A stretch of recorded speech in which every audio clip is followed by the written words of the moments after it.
Welcome back to Spirituality Joy, the space where ancient wisdom meets the modern mind and where your inner transformation begins. If you're new here, welcome home. This channel exists for one reason: to hand you the tools that mainstream science forgot to give you. Tools that have been quietly sitting inside thousand-year-old texts waiting for exactly this moment. Today, we're opening one of the most powerful of those texts. And I promise you, by the time this video ends, you will never look at your own emotions the same way again. Let's go. Stop. Before you dismiss what I'm about to share as mysticism, give me 90 seconds. Because what you're about to see is not philosophy. It is not religion. It is a cognitive architecture, a precise, layered blueprint of how your inner mind actually processes emotion, memory, identity, and every single decision you make. And here is the uncomfortable truth most people never hear. Modern psychology, with all its therapy protocols, mindfulness apps, and emotional intelligence frameworks, is working with a partial map. You have been handed a compass with half its directions missing. Meanwhile, Vedic scholars in ancient India had already mapped the full territory thousands of years before neuroscience even had a name. Today, we install that complete map directly into your mind. Segment 1. The glitch in modern emotional intelligence. Here is a question no one asks at your therapy session or corporate wellness workshop. Why do we keep repeating the same emotional patterns, even when we know better?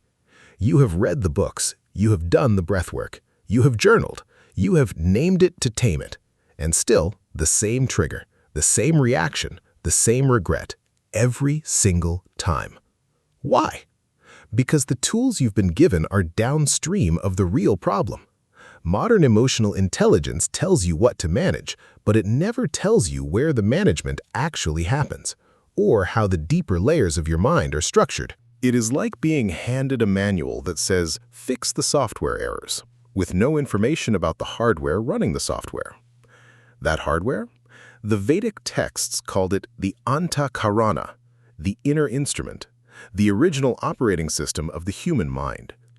And what is startling, almost unsettling, is how precisely the Antahkarana maps onto what modern neurobiology is only now beginning to describe: the prefrontal cortex, the limbic system, the ego self-construct, the default mode network. The Vedic sages had functional names and specific roles assigned to all of these, roughly 3,000 years ago. This is not coincidence. This is what happens when an entire civilization spends generations doing nothing but rigorously studying the interior landscape of human consciousness. Right here, I want to stop for just one moment. If what you've heard so far has already shifted something in you, if you're feeling that quiet recognition that says, "Yes, this is what I've been missing," then do something for yourself right now. Hit that like button, not for me, for the algorithm that will carry this knowledge to the next person who needs it just as much as you did. Subscribe to Spirituality Joy, because what's coming next on this channel goes even deeper. We're just getting started.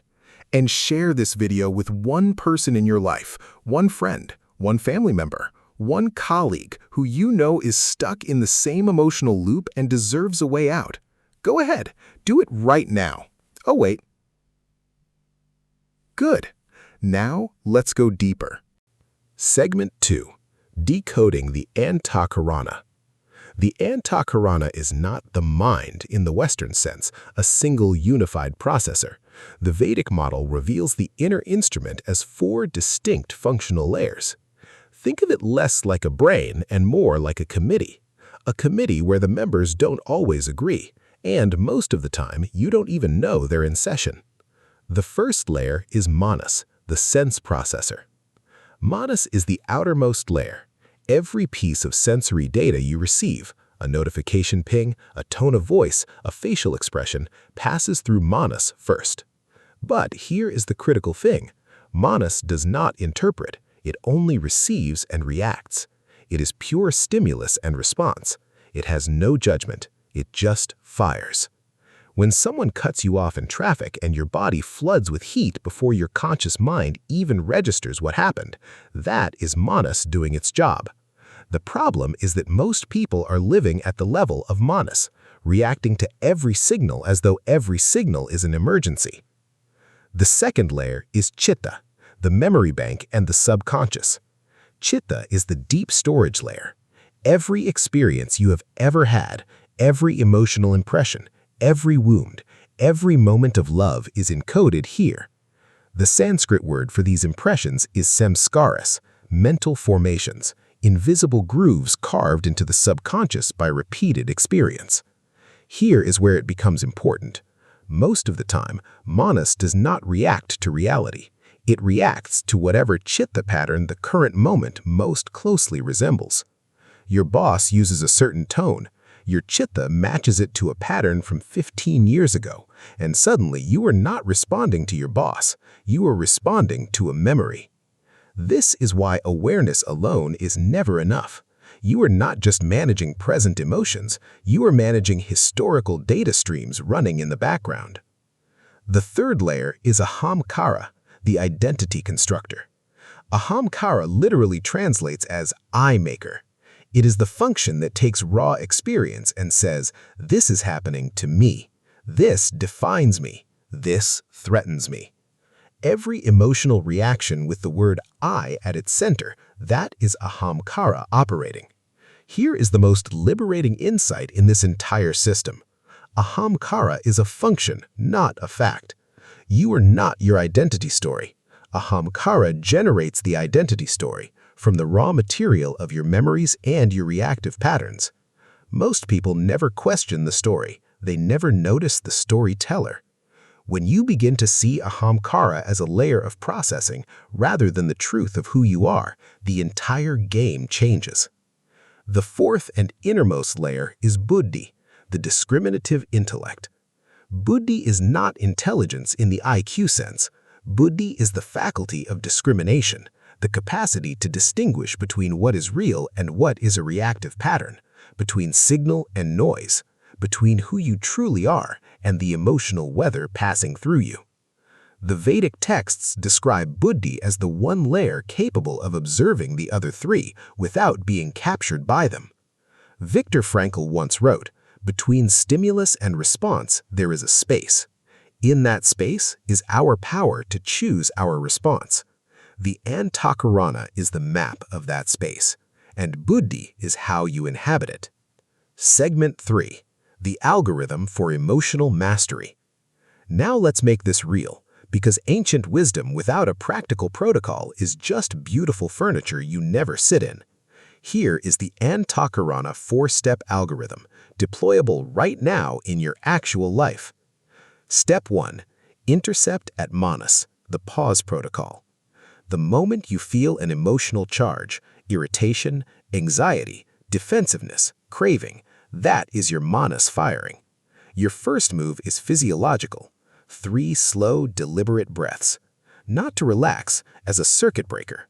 You are buying your buddhi the milliseconds it needs to come online before chitta and ahamkara take over the narrative completely. Step 2. Audit the chitta pattern, the source code review. Once paused, ask yourself one honest question. Is my response proportionate to what is actually happening, or is it disproportionate? Disproportionate means you are responding to a samskara, a memory, a wound, not reality. You do not need to solve it in the moment, you only need to see it. Visibility is the beginning of reprogramming. Step 3. Decoupled from ahamkara, the identity release. When the charge feels personal, when it feels like an attack on who you are, practice what the Vedic texts call viveka, discernment. Say internally, ahamkara is interpreting this as a threat, but I am the observer of ahamkara, not ahamkara itself. This is not detachment, this is vertical elevation, moving from the reactive committee member to the chairperson who watches the whole room. Step 4. Activate buddhi, the high-speed filter. With manas paused, chitta patterns visible, and ahamkara seen clearly, buddhi can now ask its one question. What response in this moment is aligned with my deepest values and my long-term well-being, not my old reactive patterns? With practice, this does not take minutes. It becomes instantaneous, a reflex of wisdom rather than a reflex of reactivity. Segment 4. Living this in 2026. Let's talk about the world you are actually inhabiting right now. 2026. Constant connectivity. Algorithms engineered to trigger your manas continuously. Identity battles on every platform, feeding Ahamkara on an endless loop. The modern environment is, architecturally, an assault on Buddhi. It is specifically designed to keep you at the manas, Chitta, Ahamkara level. Reactive, pattern-driven, ego-identified, because that is where attention is most harvestable. Emotional sovereignty in 2026 is not a wellness trend. It is an act of conscious resistance. Here is your daily Antahkarana protocol. Every morning, give yourself 5 minutes. Sit in silence, not to relax, but to audit. Ask what Chitta patterns are already running. What narrative is Ahamkara building about today? What does Buddhi actually want from this day? Write 3 sentences, no more. Throughout your day, apply the 4-step algorithm to every significant emotional charge. Every evening, review one moment from your day. Which layer was driving it? What would Buddhi's response have been? This is not self-criticism. This is source code review. This is how you evolve. And that is the architecture of your inner world. Manas, the reactive gate. Chitta, the subconscious library. Ahamkara, the identity storyteller. Buddhi, the sovereign within. You now have the map. You have the algorithm. You have the daily protocol. The ancient Vedic masters designed this system not for monks in caves, but for anyone willing to look inward with honesty and precision. That is you, right now, in this moment. Emotional sovereignty is not a destination. It is a daily practice of choosing Buddhi over and over until wisdom becomes your first response, not your last resort. Now, before you go, do these 3 things for yourself and for this community. First, smash that like button right now. Every like tells the algorithm that this kind of wisdom deserves to reach more people. It takes 1 second and it matters more than you know. Second, subscribe to Spirituality Joy and ring that notification bell so you never miss what's coming next.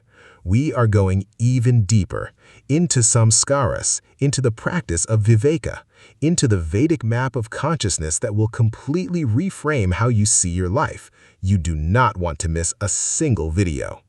And third, share this video right now with one person.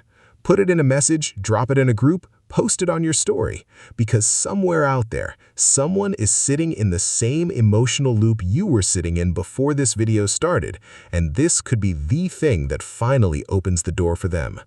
That is the spirit of Spirituality Joy. We rise together. Thank you for being here. Thank you for investing in your inner world. I will see you in the next one. Spirituality Joy, where ancient wisdom meets the modern mind.